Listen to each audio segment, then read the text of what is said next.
है एवरीवन। सो बात करते हैं टॉपिक 7 की।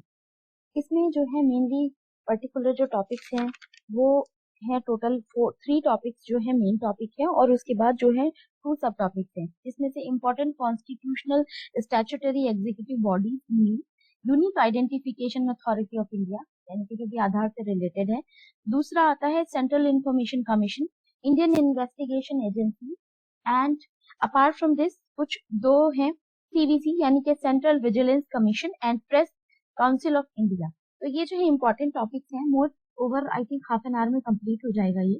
इसके बाद आता है 8 जो है टॉपिक। तो 8 थोड़ा सा बड़ा टॉपिक है, तो वो थोड़ा सा ज्यादा टाइम लेगा। अब इसको कंप्लीट करते हैं थोड़ा quickly. Unique identification and authority of India UIDAI news में क्यों था? Because recently government amended Aadhaar rules, यानी कि आधार के जो रूल्स हैं वो अमेंड किए हैं गवर्नमेंट ने। और इसमें आया है सबसे पहले तो स्पेसिफाई द सपोर्टिंग डॉक्यूमेंट में be updated at least once, यानी कि इसके जो भी सपोर्टिंग डॉक्यूमेंट है उसको एक बार अपडेट करना। Aadhaar holders on completion of 10 years from enrolment, यानी कि एनरोलमेंट से जो है 10 साल के बाद ही इसको अपडेट करना। Updating would ensure continued accuracy of the Aadhaar related information CID और सेंट्रल आइडेंटिटीज डेटा रिपोजिटरी में इसको जो है अपडेट करना। उसके बाद CIDR is centralised database containing that is all Aadhaar numbers issued by Aadhaar holders along with corresponding demographic and biometric information of such individual, यानी कि आपके फिंगरप्रिंट की इंफॉर्मेशन और जो आपका जहाँ पे आप रहते हो डेमोग्राफिक जो है आपका प्रेजेंस है, कहाँ रहते हो, तो वो जो है अपडेट होना चाहिए। इसका एस्टेब्लिशमेंट हुआ था 2016 में under the provision Aadhaar targeted delivery of financial and other subsidies benefits and other जो भी सर्विसेज होंगी, तो ये जो है अपडेट की जाएंगे। अब लिंक भी करी गई है आधार से। Ministry of electronic and information technology के अंडर आता है ये, और ये जो है एक स्टैट्यूटरी बॉडी है। अब बात आती है इसके ऑब्जेक्टिव की। To provide a unique and secured identity to every resident of India, क्योंकि आप आधार दिखाओगे आपको कहीं पे भी एंट्री मिल जाता है। Reliable and efficient method of verification of the government services. Apart from this eliminate duplicate fake identities, और उसको एलिमिनेट करने के लिए बिकॉज एक आधार नंबर आपके पैन से भी लिंक होगा, उसकी वजह से आपकी आइडेंटिटी जो है वो बहुत इजी हो जाएगी आइडेंटिफाई करनी। 12 डिजिट यूनिक आइडेंटिफाई नंबर होता है ये, जिसको आधार बोला जाता है। Aadhaar number are only issued to individual who has resident to a period of 182 days or more than 12 months before the date of application. UIDAI issued Bal Aadhaar card children under the age of 5 based on their parents biometric information, यानी कि parents की biometric information के basis पे जो है आधार card बनता है, और ये जो इंफॉर्मेशन पेरेंट्स के अकॉर्डिंग ही आती है उसमें। अब आता है Aadhaar biometric of forensics. UIDAI states that biometric data collection from Aadhaar can't be used for the identifying criminal or solve criminal. जिससे भी कोई क्राइम है किसी ने किया हो, तो जो भी बायोमेट्रिक को यूज ऐसे नहीं किया जा सकता। और पहली बात तो ये जो है आपका राइट टू प्राइवेसी को वायलेट भी करेगा कि ऐसे तो इन्फॉर्मेशन नहीं दे सकते हो ना आप फॉरेंसिक पर्पज के लिए। फर्दरमोर शेयरिंग और use of the biometric information for any purpose generation of Aadhaar number और ऑथेंटिकेशन इज इम्परमिसेबल। और ये आधार एक्ट 2016 के अंदर आता है कि आपका जो भी आधार की इंफॉर्मेशन और जो बायोमेट्रिक है ऐसे वो किसी को शेयर नहीं की जाएगी। सेंट्रल इंफॉर्मेशन कमीशन की बात करें तो सेंट्रल इंफॉर्मेशन कमीशन CIC जो है case with constant rise in disposal of RTI appeal, यानी कि RTI अपील की जो भी जो डिस्पोजल्स हैं वो राइज हुए हैं। इसमें सबसे पहले बात करते हैं हम राइट टू इंफॉर्मेशन की, जो CIC एस्टैब्लिश हुआ था 2005 में अंडर RTI एक्ट 2005। अपॉइंटमेंट की अगर बात करते हैं, प्रेसिडेंट ऑफ इंडिया अपॉइंट करते हैं on recommendation of committee consisting of prime minister as chairperson and leader of the opposition in Lok Sabha and union cabinet minister nominated by PM prime minister. इसका जो कार्यकालीय tenure होता है वो 3 साल का होता है, या फिर 65 ईयर्स की एज जो पहले पूरी हो जाए। कंपोजिशन की अगर बात करते हैं तो chief information commissioner CIC and not more than 10 information commissioners, यानी कि 10 से ज्यादा नहीं होने चाहिए, और एक चीफ इंफॉर्मेशन कमिश्नर होता है। फीचर्स की और उसके फंक्शन की बात करते हैं। Power of civil code in respect of summoning, requiring documents require के लिए, receiving the inquiry into a complaint from any person regarding information requisition, और आरटीआई वगैरह जो 2005 का आया था उसमें कि आप किसी जो है मांग सकते हो राइट टू इंफॉर्मेशन, जो कि पर्टिकुलर रेस्ट्रिक्शंस ना हो। आरटीआई 2005 की बात करें अगर हम, it replace freedom of information act 2002, तो ये उसको रिप्लेस किया था। RTI empower citizen promote transparency, accountability और वर्किंग जितनी भी पब्लिक अथॉरिटीज है उससे इंफॉर्मेशन लेना, और ये जो है प्रॉपर डेमोक्रेसी को जो है मेंटेन करता है, पीपल इन रियल सेंसेस। अब आती है आरटीआई एक्ट 2005 की बारी। सैलरी ऑफ सीआईसी और आईसी यानी कि सेंट्रल लेवल पे will be equivalent to the salary paid to chief election commissioner and election commissioner respectively. However, RTI bill 2019 removes these provisions and empowers central government, यानी कि central government को empower कर दिया है 2019 का जो आरटीआई बिल आया था। एक्सेप्शंस की अगर बात करें आरटीआई में, सेक्शन 8 सब क्लॉज 1 बात करता है public authority to share information on various ground such as security और साइंटिफिक इकोनॉमिक इंटरेस्ट की वजह से, और पब्लिक किसी भी टाइप का अगर नेशन को कोई हार्म होता है तो फिर कोई भी ऑफिसर बाउंडेड नहीं है इंफॉर्मेशन शेयर करने के लिए। अदरवाइज जो है अंडर सेक्शन 24 बात करता है examples, the intelligence and security organisation specified under its second schedule except the information on allegations of corruption और ह्यूमन राइट वायलेशन। तो ह्यूमन राइट वायलेशन और जो भी करप्शन वगैरह के जो है उसको छोड़ के बाकी सारी चीजों के लिए जो है ये जरूरी नहीं है कि आपको ये दिया जाए, बिकॉज ये एग्जेम्प्टेड है कि आप इंटेलिजेंस ब्यूरो से सिक्योरिटी रीजन की वजह से ऐसे जो इन्फॉर्मेशन नहीं मांग सकती, आरटीआई के दायरे में नहीं आती। इंडिया इन्वेस्टिगेशन एजेंसी की बात करें तो recently chief justice of India called the creating an independent umbrella institution to bring various investigation agencies like CBI जो है इसका अम्ब्रेला, आप कह सकते हैं कि अम्ब्रेला इन्वेस्टिगेशन एजेंसी है, जिसमें कि सीबीआई आता है, इन्फोर्समेंट डायरेक्टोरेट आता है, ईडी और serious fraud investigation officers SFIO under one group, यानी कि तीनों जो है एक ही ग्रुप में या एक ही अम्ब्रेला के अंतर्गत आते हैं ये। और उसमें इन्वेस्टिगेशन एजेंसी की बात करें इंडिया में तो सीबीआई जो है मेनली 1963 में ministry of personal and pension and public governance के अंडर में एस्टेब्लिश हुई थी, और government govern by Delhi special police establishment DSP act 1946 में इसको जो सुचारू रूप से चलाया जाता है। और रिकमेंडेशन जो होती है, रिकमेंडेशन बाय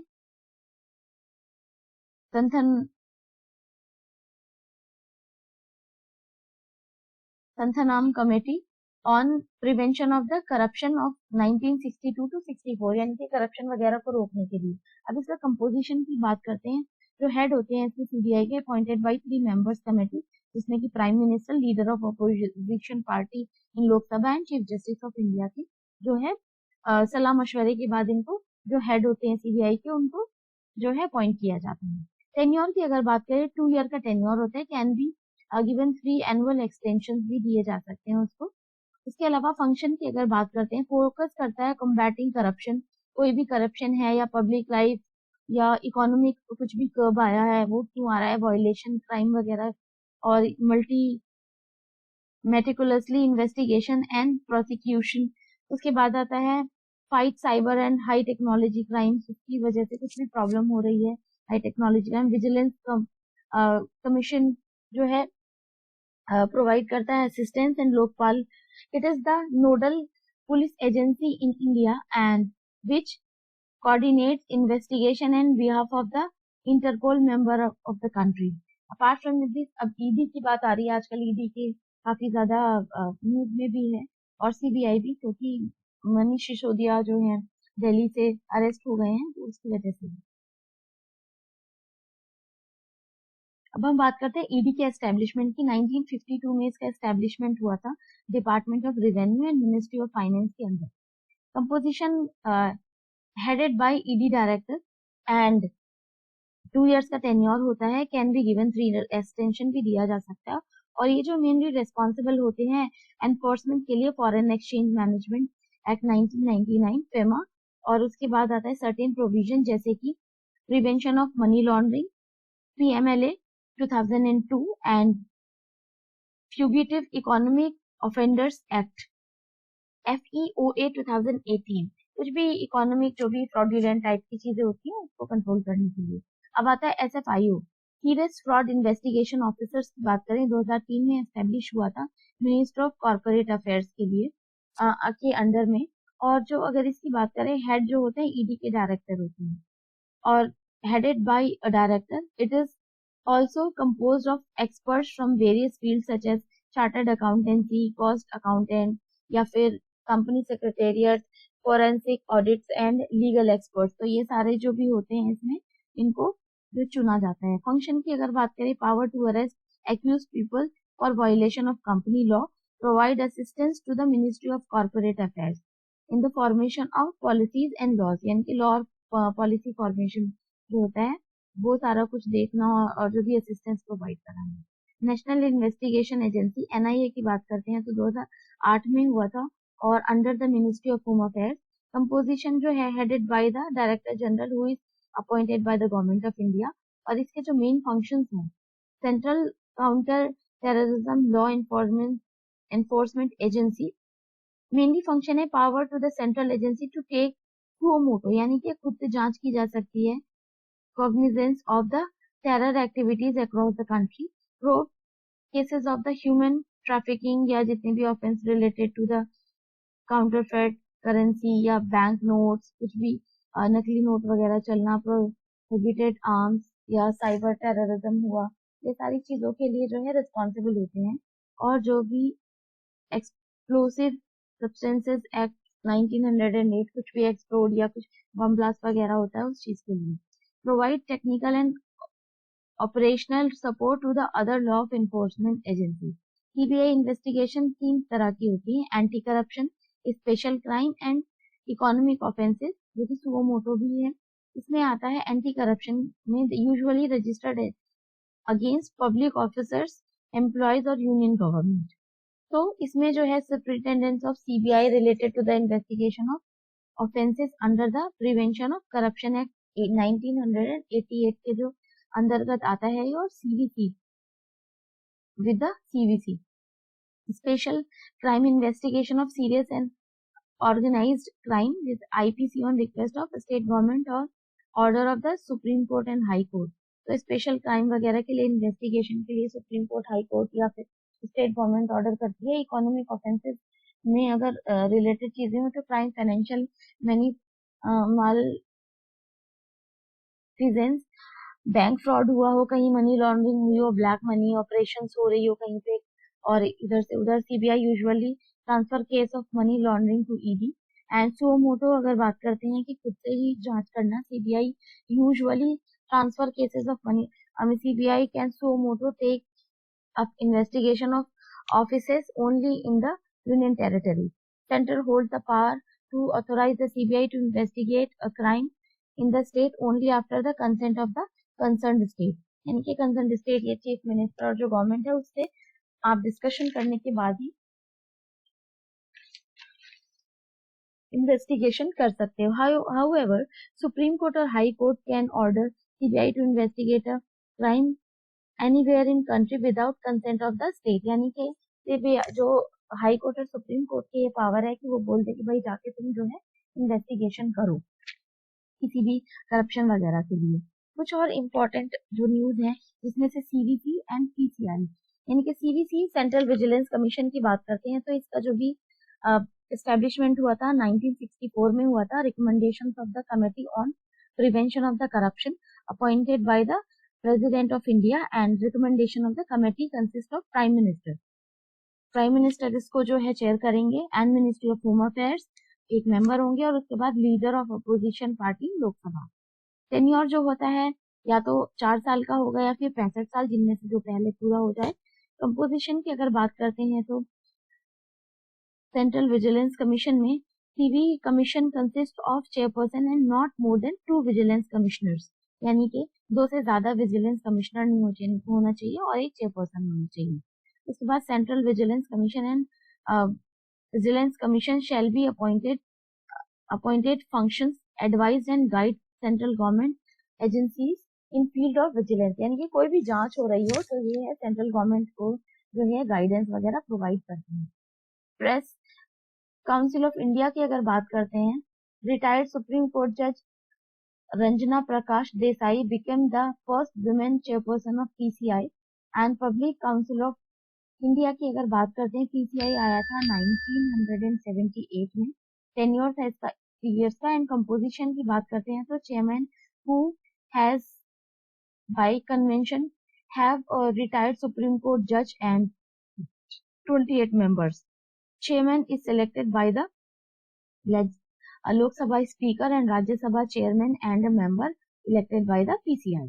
5 members की जो भी body, 5 members from the Parliament, 3 nominated by Lok Sabha Speaker and 2 nominated by the Chairman of Rajya Sabha.